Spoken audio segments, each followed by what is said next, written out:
Avec cette vidéo, vous allez voir ce que ça fait de se retrouver au cœur d'une tornade. Ça a été filmé en Oklahoma aux États-Unis il y a quelques jours. Regardez ce déchaînement de la nature. La tornade est passée pile entre les deux habitations, celle qui filme et celle d'en face. Et voilà le passage fulgurant de ces éléments qui se déchaînent avec ces vents qui emportent les débris dans tous les sens. Il n'y a pas de direction pour les tornades, ça part vraiment dans tous les sens. Alors on voit que cet habitant a quand même malheureusement pris des risques. Il s'est mis devant sa fenêtre, il a filmé le phénomène. Effectivement, c'est une belle vidéo, mais c'est particulièrement dangereux. En cas de tornade, que faire? Et oui, il y en a en France, une quarantaine par an en France, 1000 aux États-Unis. Si vous y êtes confronté, alors rassurez-vous, en France, en général, elles sont très faibles. Mais si vous y êtes confronté, déjà, ne restez pas devant votre fenêtre. Le plus grand danger, ce sont ces débris qui volent dans tous les sens, qui peuvent vous transpercer à plus de 200 km/h lors des fortes tornades.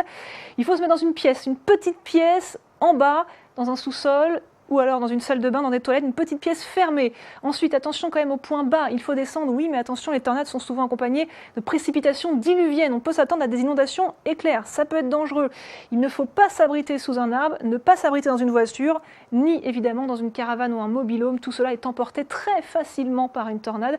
Il faut faire attention aux équipements électriques puisque tout peut prendre feu avec la force, avec ces vents qui créent le déluge. Si vous êtes en voiture et que vous croisez une tornade, que ce soit ici, ailleurs, en Italie, il y en a beaucoup également, si vous êtes en vacances là-bas, ou lors d'un périple sur l'ouest américain, eh bien, si vous êtes sur l'autoroute, qu'il n'y a pas de moyen de changer de direction, arrêtez-vous, mettez-vous sur le bas-côté, ou encore mieux, dans le fossé, car là, vous serez un peu plus coincé qu'ailleurs en tout cas. Attention encore au point bas, risque d'inondation une fois de plus, mais privilégiez quand même des zones avec des reliefs, un point haut, un point bas. Les tornades ne résistent pas en général aux variations des reliefs. Et puis, ne tentez pas de la dépasser, une tornade, ça avance en moyenne à 70 km/h. Les vents à l'intérieur tourbillonnent entre 100 et 300 km/h, donc il serait ridicule d'essayer de la dépasser.